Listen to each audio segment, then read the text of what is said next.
Assalamualaikum warahmatullahi wabarakatuh. Perkenalkan, nama saya Nesa Muhammad dengan NIM 941424010 dari kelas A jurusan Ilmu Ekonomi semester 3 Universitas Negeri Gorontalo. Di sini saya akan membahas dampak rata-rata lama sekolah, angka partisipasi murni dan tingkat pengangguran terbuka terhadap pertumbuhan ekonomi. Secara definisi, rata-rata lama sekolah adalah jumlah total tahun sekolah seluruh penduduk usia 25 tahun ke atas dibagi dengan jumlah total penduduk usia 25 tahun ke atas.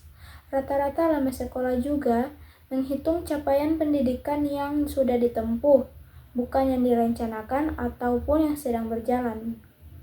Misalnya, jika seseorang telah menyelesaikan pendidikan hingga tingkat SMP, maka ia dianggap memiliki 9 tahun sekolah, sedangkan lulusan SMA memiliki 12 tahun sekolah hingga seterusnya. Rumus umum untuk menghitung RLS adalah RLS sama dengan sigma total tahun sekolah penduduk usia lebih dari 25 tahun dibagi jumlah penduduk usia lebih dari 25 tahun. Contohnya, jika di suatu wilayah terdapat 1000 orang usia 25 tahun ke atas dan total tahun sekolah mereka adalah 9.000 tahun, maka RLS sama dengan 9.000 dibagi 1000 sama dengan 9 tahun. Semakin tinggi nilai RLS, semakin tinggi tingkat pendidikan rata-rata penduduk di wilayah tersebut.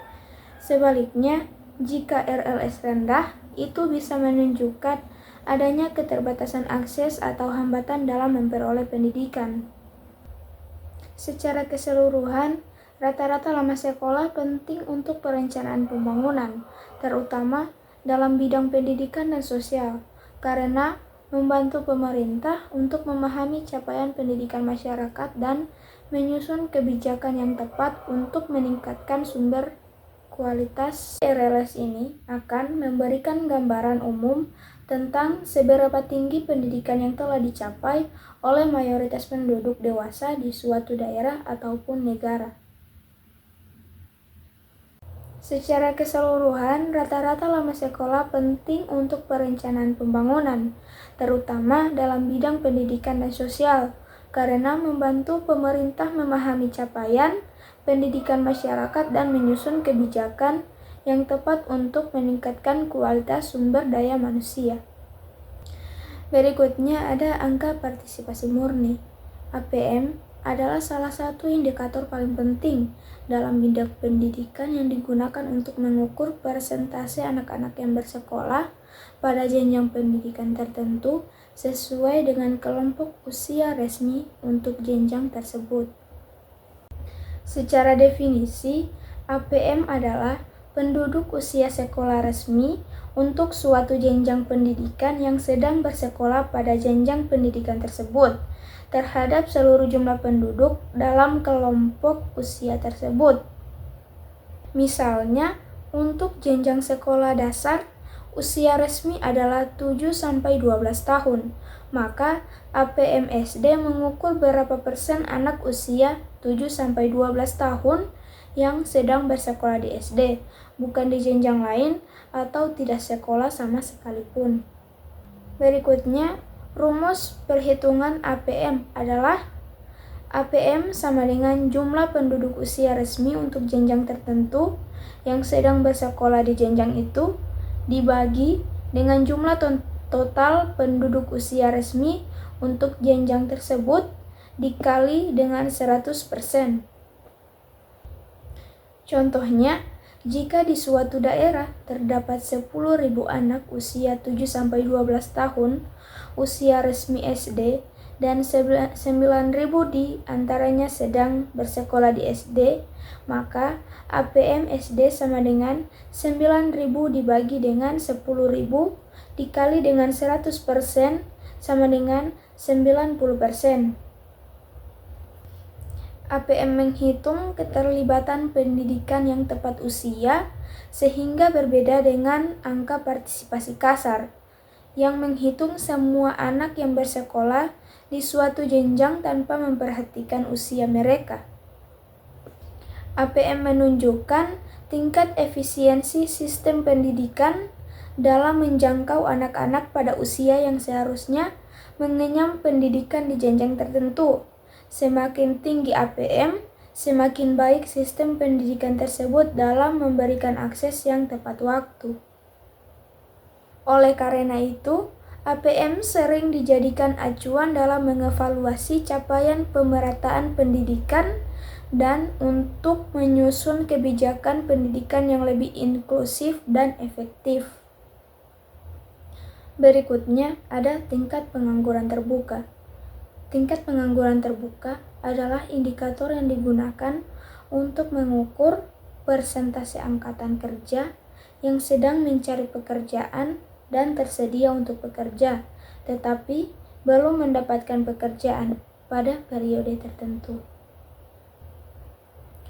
TPT menghitung hanya mereka yang benar-benar tidak bekerja sama sekali, tetapi aktif mencari pekerjaan dan siap untuk bekerja, sehingga tidak termasuk orang yang tidak bekerja namun tidak mencari pekerjaan, seperti ibu rumah tangga, pelajar, ataupun pensiunan. Secara definisi, TPT adalah persentase jumlah penganggur terhadap jumlah angkatan kerja. Yang dimaksud dengan angkatan kerja adalah penduduk usia kerja, biasanya 15 tahun ke atas, yang sedang bekerja atau aktif mencari pekerjaan. Jadi, TPT tidak mengukur seluruh penduduk, melainkan hanya mereka yang termasuk dalam kategori angkatan kerja. Berikutnya, terdapat rumus penghitungan TPT.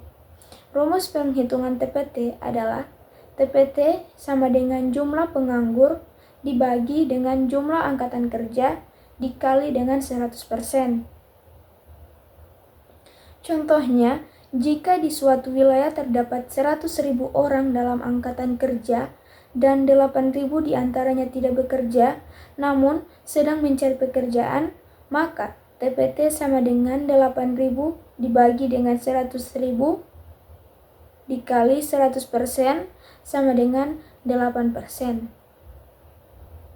Pengukuran TPT dilakukan melalui survei Angkatan Kerja Nasional seperti Sakernas di Indonesia yang dilakukan oleh Badan Pusat Statistik atau BPS dengan mewawancarai sampel penduduk tentang status pekerjaan mereka. Tujuan dari pengukuran tingkat pengangguran terbuka adalah untuk memberikan gambaran yang akurat tentang kondisi ketenagakerjaan di suatu wilayah atau negara, khususnya mengenai jumlah dan proporsi penduduk yang aktif mencari pekerjaan namun belum mendapatkan pekerjaan. Berikutnya ada pertumbuhan ekonomi. Pertumbuhan ekonomi adalah proses peningkatan kapasitas produksi barang dan jasa dalam suatu negara atau wilayah dalam kurun waktu tertentu, yang biasanya diukur dari peningkatan produk domestik bruto atau yang biasa disebut dengan PDB secara real setelah disesuaikan dengan inflasi. Dalam arti sederhana, pertumbuhan ekonomi menunjukkan peningkatan aktivitas ekonomi dan kemampuan suatu negara untuk menghasilkan lebih banyak barang dan jasa dari waktu ke waktu. Secara definisi, pertumbuhan ekonomi mencerminkan perubahan positif dalam output ekonomi, yang menunjukkan bahwa suatu negara mengalami kemajuan dalam aspek produktivitas, pendapatan masyarakat, dan daya beli. Indikator utama yang digunakan untuk mengukur pertumbuhan ekonomi adalah laju pertumbuhan PDB real yang dihitung dalam persentase. Misalnya, jika PDB suatu negara naik dari 10 triliun menjadi 10,5 triliun dalam 1 tahun, maka pertumbuhan ekonomi negara tersebut adalah 5%. Berikutnya ada rumus umum untuk menghitung pertumbuhan ekonomi. Rumusnya, pertumbuhan ekonomi dalam kurung persen sama dengan per PDB tahun ini dikurang PDB tahun lalu, ditambah PDB tahun lalu dikali 100%. Pertumbuhan ekonomi menunjukkan seberapa baik perekonomian suatu negara berkembang dan menjadi indikator penting dalam menilai kinerja pemerintah. Oleh karena itu, selain tingkat pertumbuhan, kualitas pertumbuhan juga menjadi perhatian. Misalnya, apakah pertumbuhan tersebut ramah lingkungan, menciptakan pekerjaan, dan mengurangi kesenjangan sosial. Singkatnya, pertumbuhan ekonomi adalah ukuran kemajuan ekonomi suatu negara yang menggambarkan peningkatan produksi dan konsumsi dalam masyarakat serta menjadi dasar bagi peningkatan kesejahteraan secara keseluruhan.